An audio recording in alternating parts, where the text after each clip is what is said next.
now and you add some potash to thicken. We have this. You drop it by the side.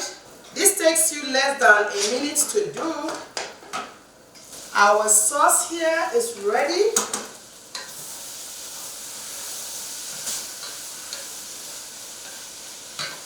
Now we add the abacha.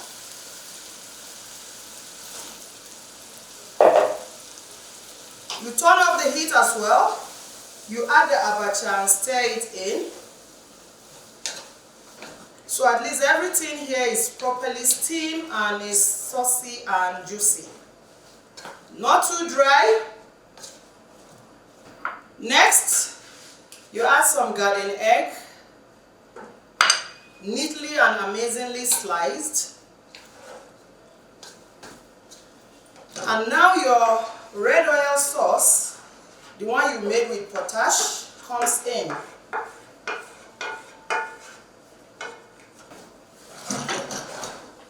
So can you see how I made my own abacha? Very classic and modern.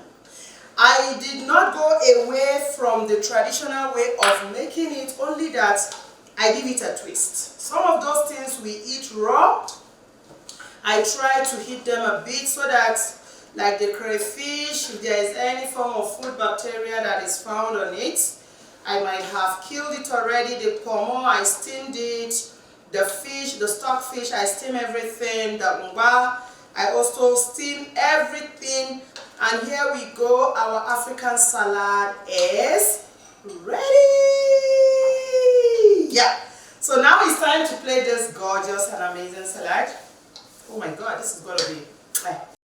So now let's present our African salad, because I'll always give it a twist, and that is what makes me a chef. That is what makes us different from you that is not being trained, and that is why we are here to train you. And so anybody that undergoes our training, we want you to be the best version of yourself, even more than us. Okay, our abacha African salad is ready. Mother.